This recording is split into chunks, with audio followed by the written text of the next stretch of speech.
So I want to explore something with you.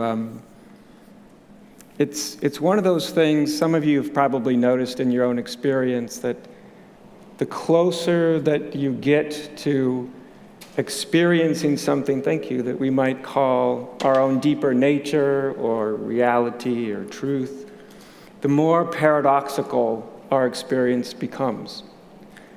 To our experience, it's not paradoxical, but it's paradoxical when our mind reflects upon really, really deep spiritual perception, you could say, which is probably a better word to use even than experience.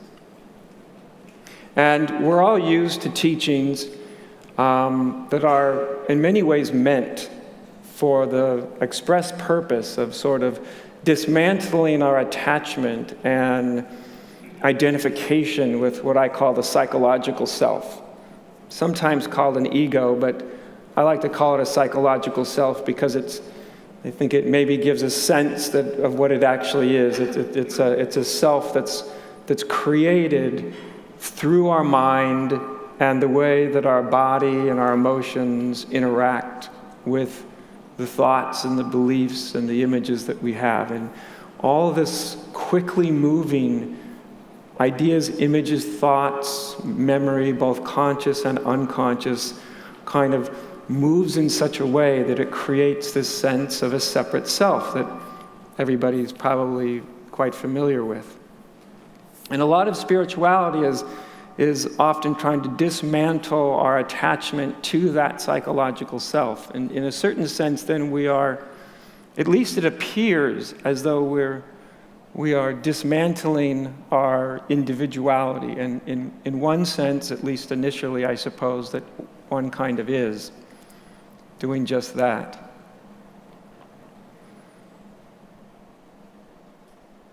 Now, there's something I think that was a really great primer, sort of what I wanted to talk about when Cynthia was talking about the heart. And I'm in deep agreement with her that we perceive unity through the heart. And we awaken or can awaken at different levels or dimensions of being. And I think the most common one, and the one that's often spoke about in different non-dual circles, sometimes the language is a little different, but it's the awakening to the experience or the perception of being kind of like the clear space of awareness. That's a kind of awakening, because in my book, awakening, the thing that distinguishes awakening from the vast array of interesting spiritual experiences we can have is an awakening really it's a fundamental shift in the way we perceive and feel about ourselves, what and who we take ourselves to be. So often in non-duality, we hear a lot of teachings about, you are awareness or you are consciousness. And it's often one of the first fundamental realizations that one will have, the perception and the sense of being awareness rather than being a someone or a something, an entity that is utilizing awareness, that is generating awareness, but having the perception that the awareness is actually much more what you are. Now that's a very freeing experience because, in a sense, it frees you up from all of the thought-generated forms of self, all the images, all the ideas, all the old judgments, and so much of pain and suffering and sorrow arises primarily by the way we think about ourselves. And of course, we've got this amazing thing, this thing called a body, which from your neck down, the body is a duplicating machine for whatever you think. It performs this magic act. It can turn a thought into very real feeling and emotion and sensation. We're so used to it that we fail to recognize that it's kind of this shamanic magic trick that we're doing constantly. If you could just imagine that something as abstract as a thought, which is really a sound in your mind that you've learned to associate with a given meaning, and your body will turn that abstract thought into lived experience. It's actually really quite extraordinary that it happens. I guess we don't usually experience it as extraordinary because it's so common, but so we can awaken. This is what I call on the level of mind. We sense ourselves to be sort of a clear, aware, awake space. You can experience that.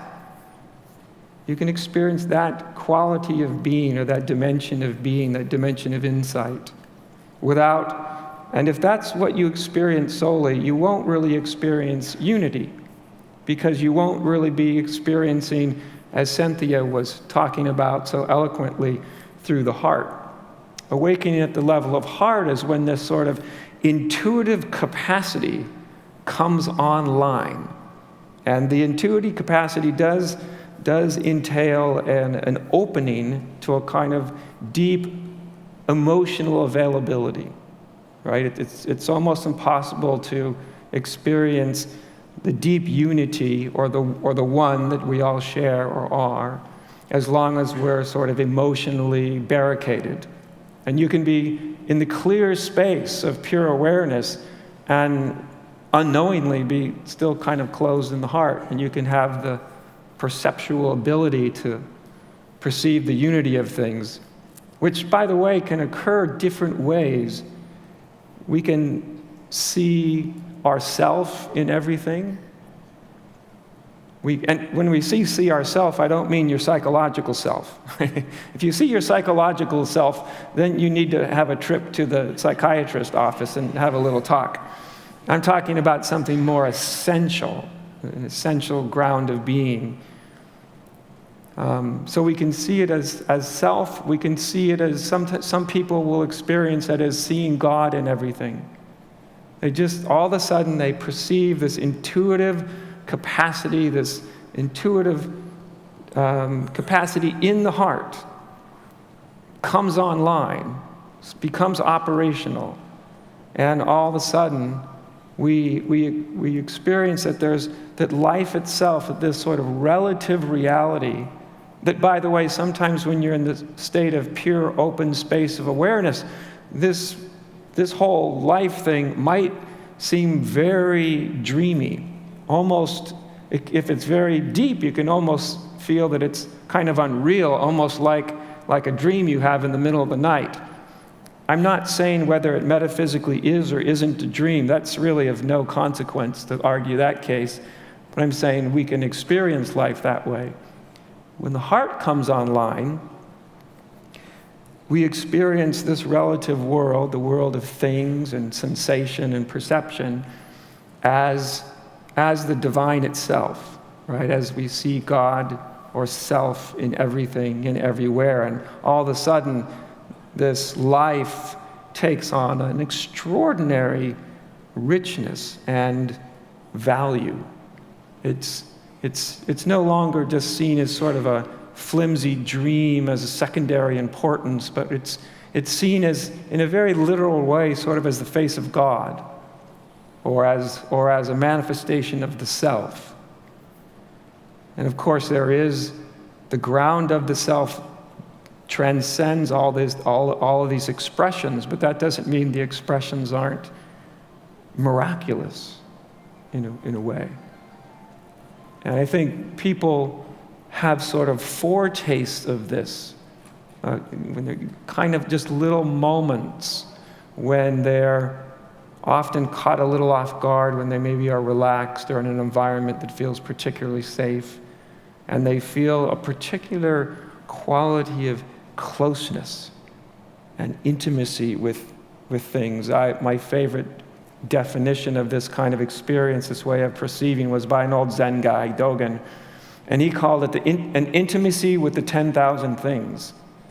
And the 10,000 things, of course, in Buddhism always means everything.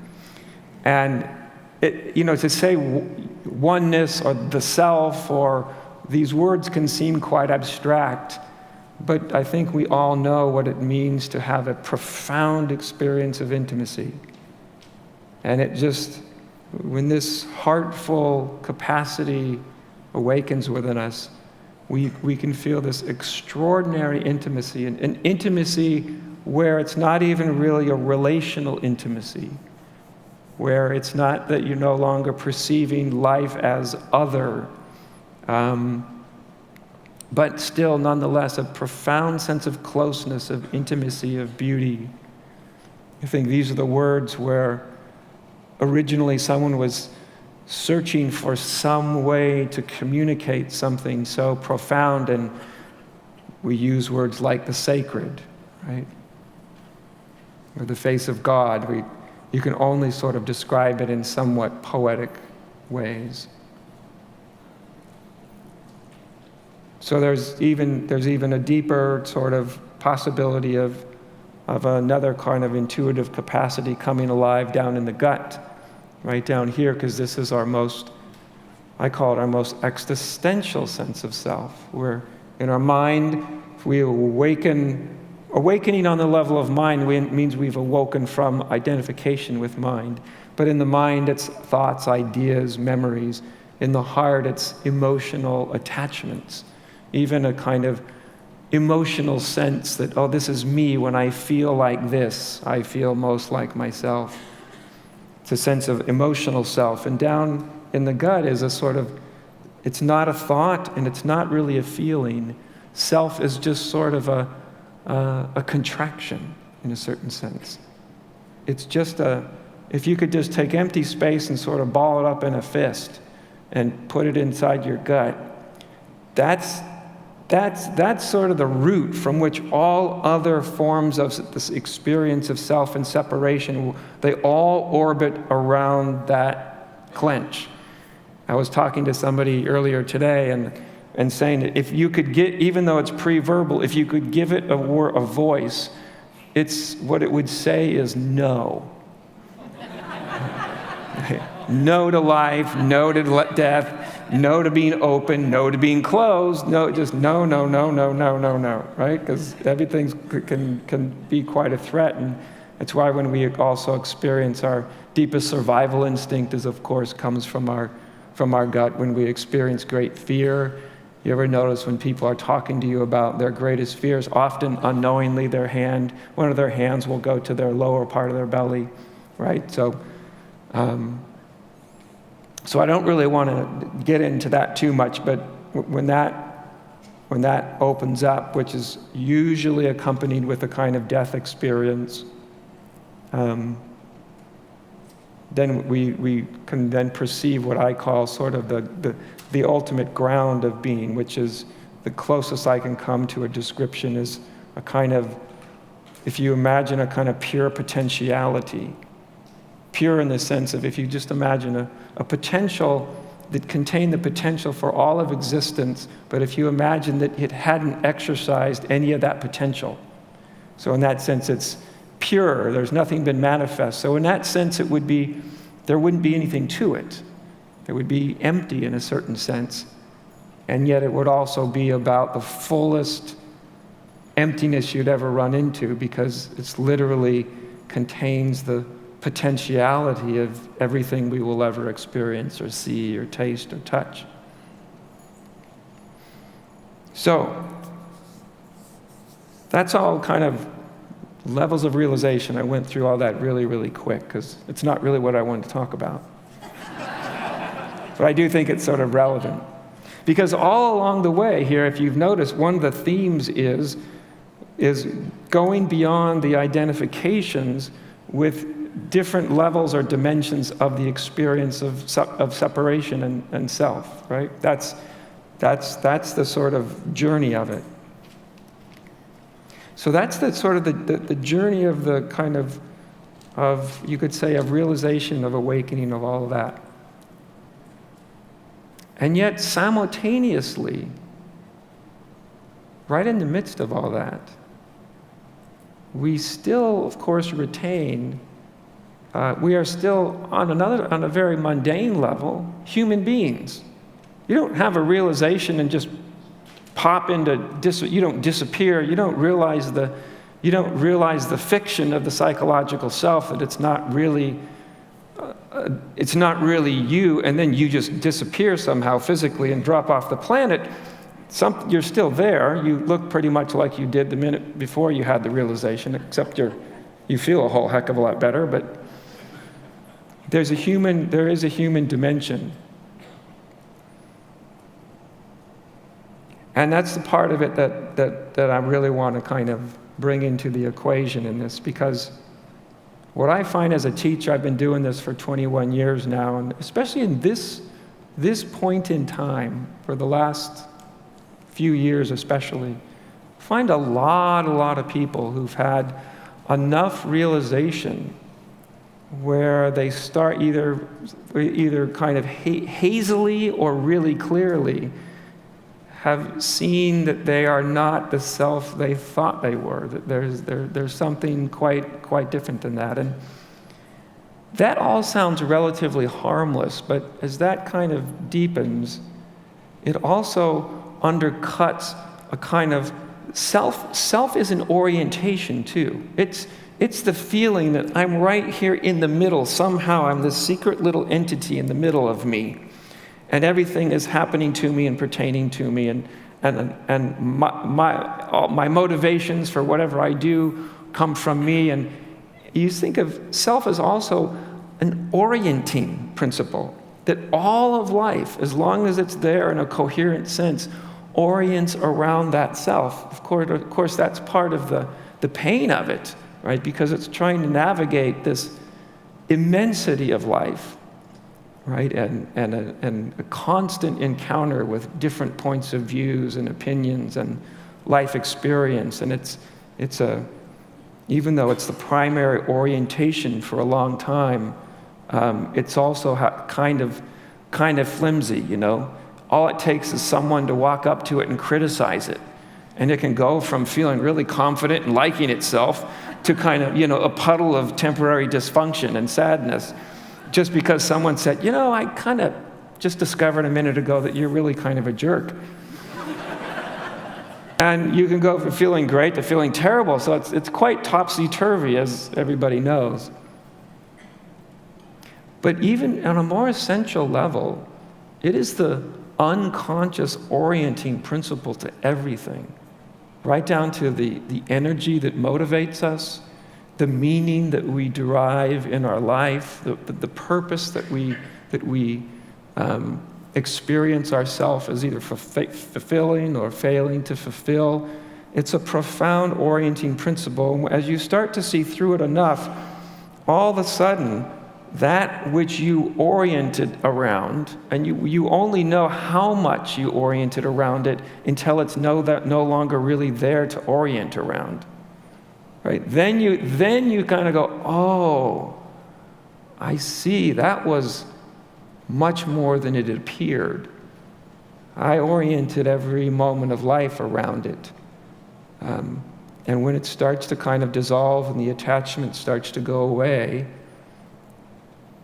at first, it's very freeing, especially if you kind of wake up in any of these dimensions that I talked about. It's beautiful. It's liberating. As I said, most commonly people initially wake up on the level of mind, which is really as a kind of pure empty space or presence, and it's significant and it's beautiful. And it's available. That's the nice thing, too. It's available in everybody, and it's kind of already present. It's just a matter of bringing awareness to it and recognizing it. But it is fundamentally part of the freedom of that being in an awake space is you're free from the identification of body and mind. But after a while, that which felt so free and liberating starts to feel a little dry because it's not connected. So you start to the back end, the other side of the coin flips over, and it's like, well, it was really freeing, but where's the juice to life? And sometimes people can go, I don't really know what to do anymore. I can't really seem to make decisions about my life. So often they don't even know why they can, but they do know that the old means through which I made decisions and oriented my life doesn't seem to be there anymore. And a new orienting principle hasn't shown up. So there's a lot of people that I find in some version of that space of realization. And of course, the deeper part from a realization standpoint would start to be at the level of heart, because that's when the juice comes back, right? That's when connectivity and intimacy and seeing the face of God and everything comes back into the picture. But there's a kind of paradox that runs throughout all this. To transcend the separate self. And yet, if you really think about most of the great exemplars of enlightenment, let's say, they are undoubtedly very autonomous human beings. There's nothing wishy-washy about them. They know pretty much what their life's about, they know what they're doing, and they know why they're doing it. So obviously there's something that's giving orientation to their life, something beyond the idea of a separate self, something that often doesn't come online initially simply with a moment of realization, or even a fair degree of realization. Like I said, you can kind of be in a little bit of a limbo. The will is one of the primary things that starts to disappear. The experience of will. I want to make this happen. And that's an energy, isn't it?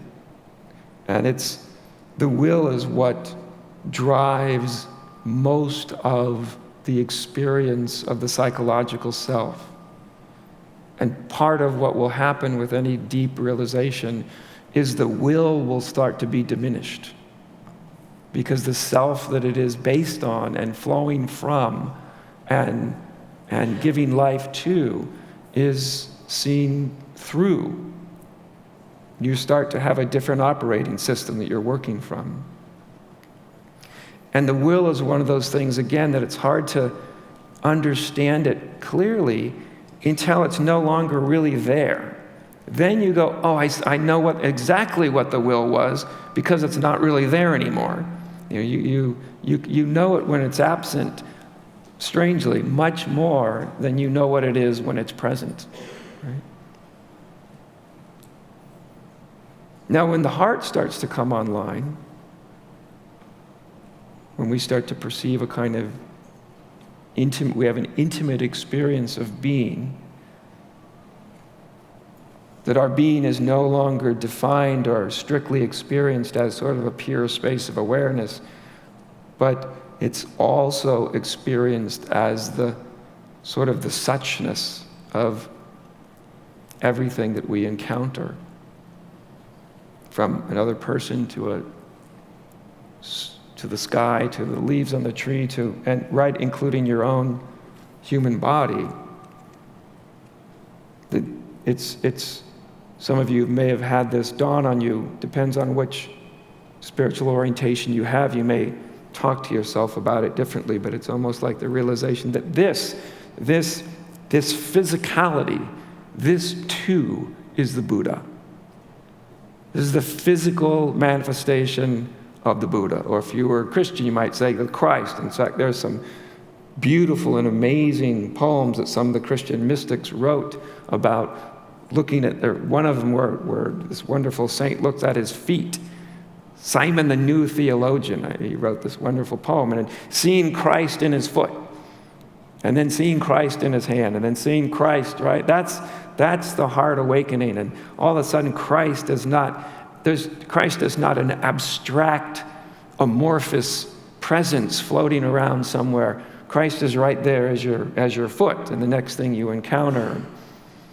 And of course that starts to bring on a different there's a kind of different orienting energy that becomes available to you, right?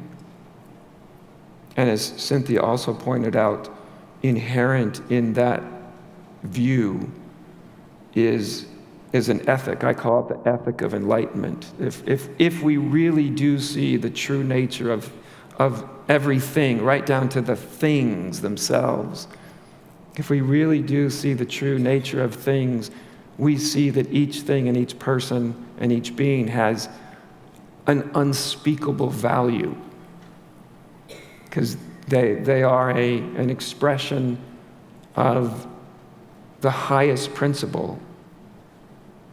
They are an expression of, you could say, existence itself, if you wanted to take it out of spiritual language. Now, what could be more worthy than that?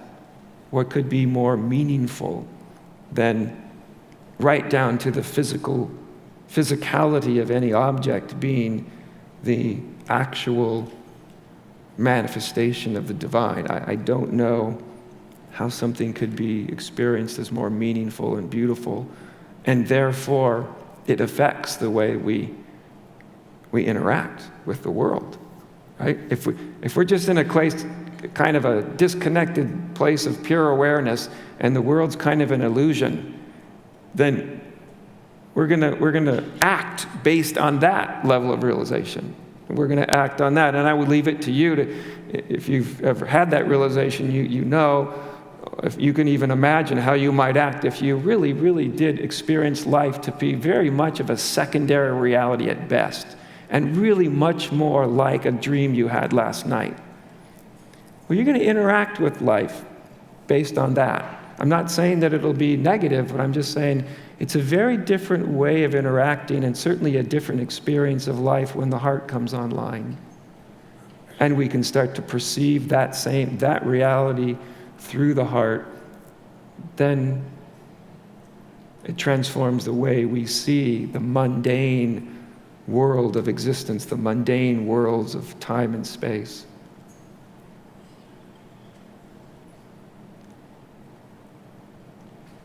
Now there's a kind of, as I said, most of the great exemplars, all of them that I can think of deep realization, are also very autonomous beings. So there's an element here that's very paradoxical of seeing through the whole separate self.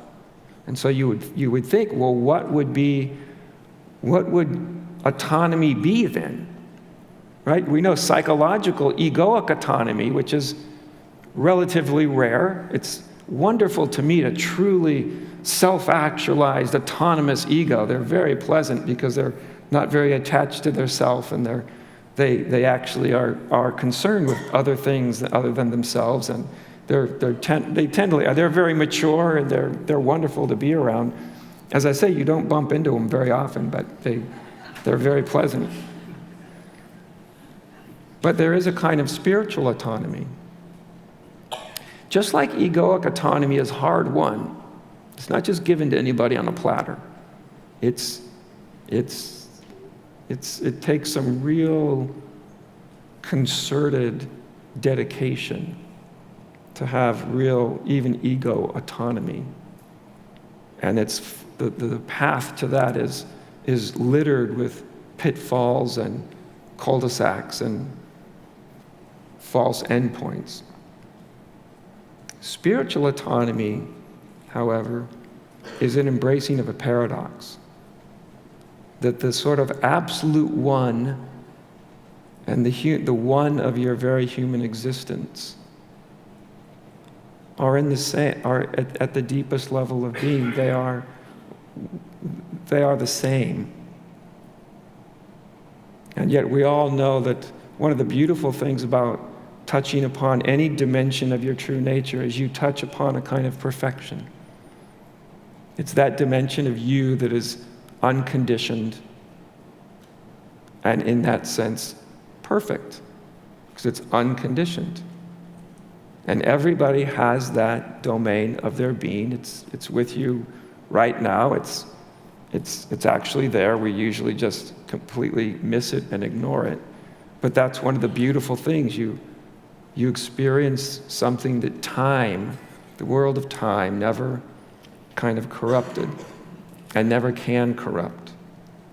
And so it's a strange thing when you experience that in yourself. And by the way, if you experience it as your own nature, if it's an authentic realization, you'll realize it's the true nature of everybody else. It's really important. Because if it's just me, right, then you have some version of I'm God's gift to humanity.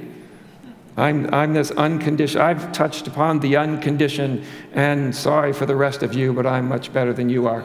I don't mean it plays out that obviously usually in people's minds, although I have seen it play out very much that obviously. So when I say we're discovering our true nature, I also mean not ours as like individually, but ours in the sense of ours, collective, right? That's the beauty of truth. At this deep level of being, we're touching upon the deepest subjective experience of being that all beings share in common. Paradoxically, there's also this human experience of being. And we all know what that's like. And it's conditioned. Fortunately, it's conditioned. If all the conditioning disappeared out of your body and your mind, your heart would stop and your lungs would stop beating and your respiration would end. And we're biologically deeply conditioned just to make this thing work. I mean, if you had to keep track of everything that it took to keep your body alive, we'd all be dead within minutes because we just couldn't track it. But when we think of conditioning, of course, most of us think about the sort of painful, the conditioning that causes us and others suffering and sorrow that's not actually necessary, that doesn't actually help life to grow and evolve, that is kind of based on, in the end, based on a kind of ignorance, but that's kind of simplifying it a bit too much. But every spiritual tradition has some way of talking about our shared human experience, that it is imperfect, that as the human aspect of our being, from a relative way of speaking, it's somewhat imperfect. Would not most people agree? Even when you experience a kind of deeper perfection and unconditionality, most people will then live in a process, I hope, actually, of manifesting through their humanity, through the way they move and interact with the world of time and space and everything and everyone in it, to embody their realization in their humanity. And that's an endless process. There's an endless capacity for us to more deeply and fully and richly embody our deepest realizations. And this does not require you to have even some grand awakening.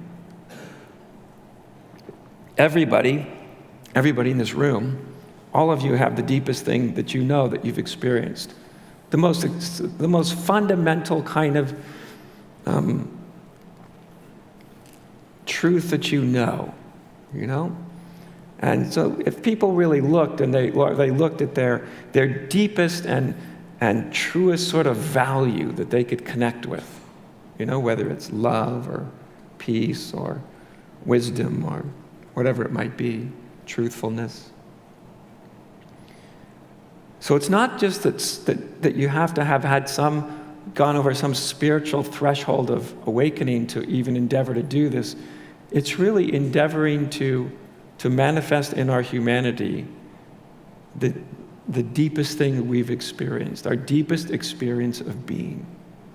And that's right there is one of the fundamental paradoxes of the lived experience of reality, is we bump into a already and always completeness, something that's not really seemingly evolved. It's not becoming better. It's not on a progressive trajectory.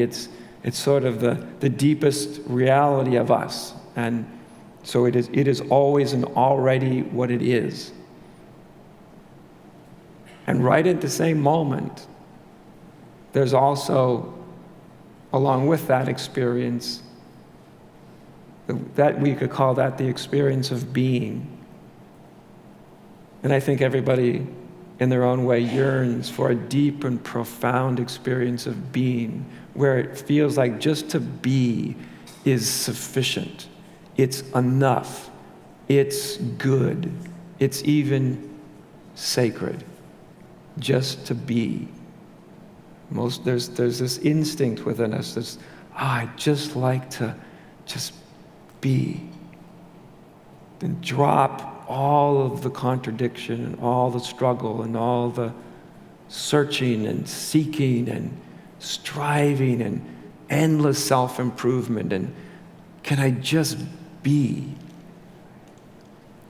And the beautiful thing about the deeper dimension of being is it's already in that state. It's already and always in a state of just being. That's the great relief of touching upon that, is you don't have to become anything in order to recognize that. If anything, sometimes we need to temporarily suspend any of our efforts to become anything so that we can begin to experience that. But simultaneously, on a more human level, we're always in the process of becoming. Whether you want to or not, you're always growing up and then growing down, you know? I'm at that point in life where you start to shrink a little bit. You know, you're not growing up anymore. You know, your numbers are going up, but your height is going down a little bit.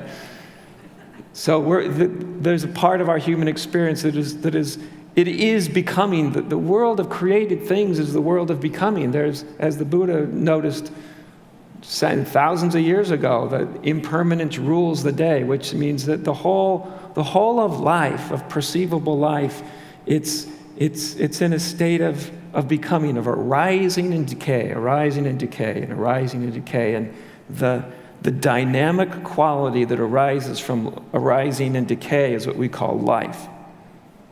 Right? It's kind of the fire that ensues from arising and decaying. And you experience that as sort of the creative life force in you, right?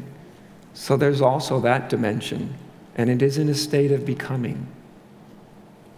If all we know is an endless state of becoming, that's sorrow, because we never get to rest. We never feel like we're really enough, that we're fully worthy, that we're deserving.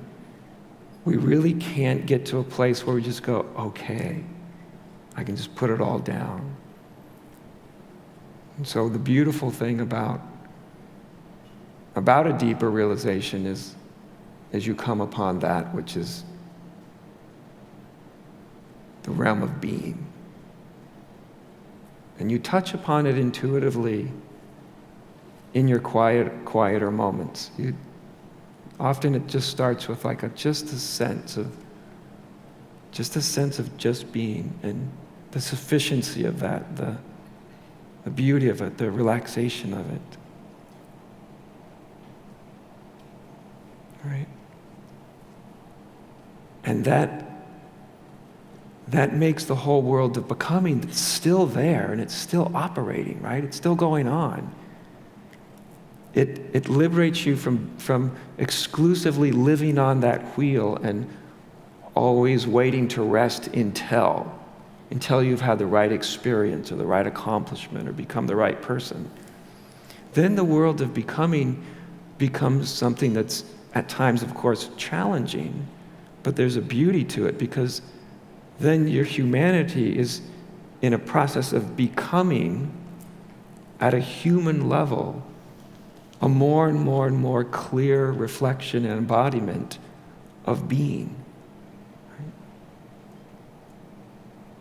At the same time that you've embraced the sort of imperfectedness of your humanity. If you want a quick moment of way to be happy, just let yourself embrace your imperfection for just a moment without trying to think it's wrong.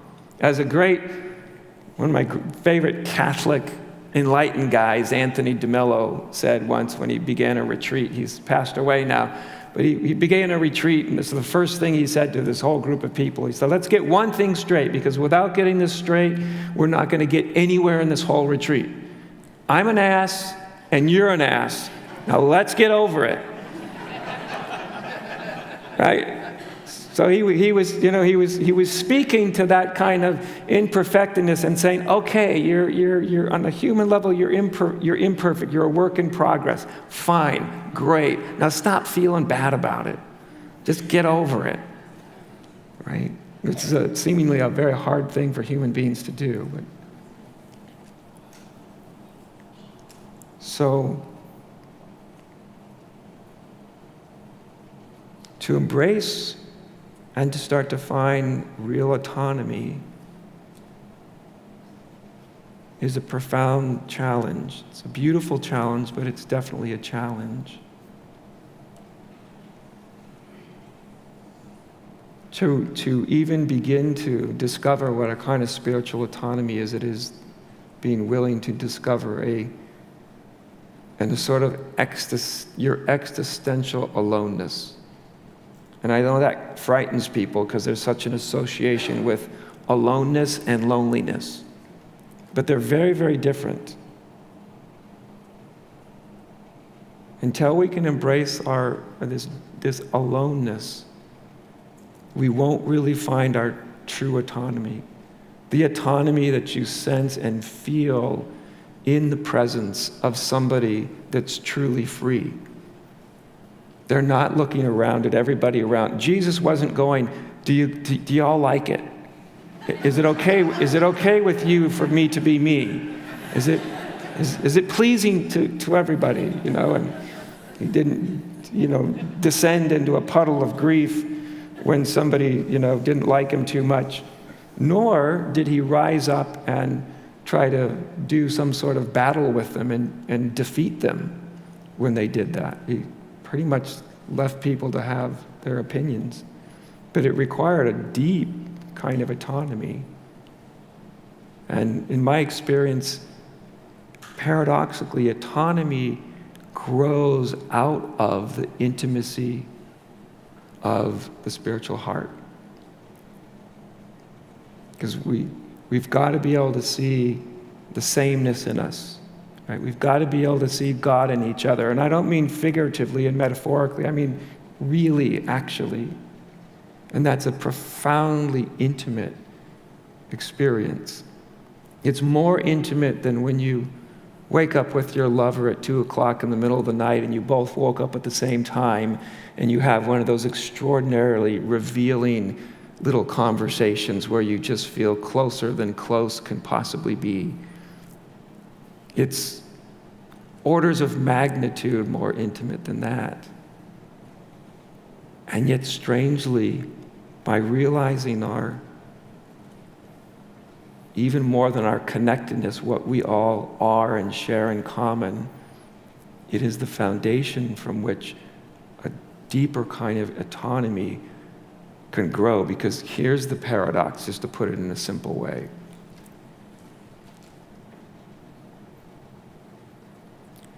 We have a deep instinct to realize deep unity, or the one. And at the same time that we are the one, every part of creation is uniquely itself. Have you ever noticed? You walk in the forest, each tree, God, there are 10,000 pine trees, but each one is unique. It's not like any of the other ones exactly.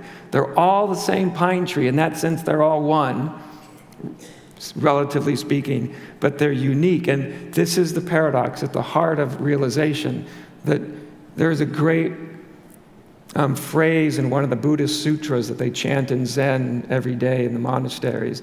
And it says, to realize the absolute is not yet enlightenment. And I had no idea what that meant when I first heard it. And it disappointed me because I thought, I'm going for the absolute. And I thought if I ever somehow find it, that's going to be the end of my journey. And then this darn sutra says to realize the absolute is not yet enlightenment.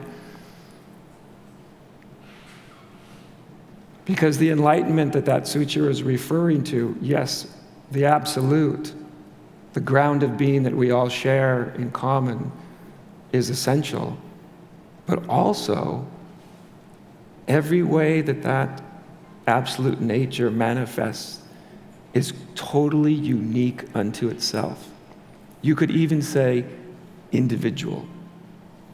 So what word do we use where we put non-separation and profound autonomous individuality experienced at the same moment? But that's really what spiritual autonomy is. And not just your particular incarnate uniqueness, but it's also an appreciation, allowing of everything and everybody else to be as uniquely, as a unique expression of the one as they actually are. And there's something I'll just sort of sum up that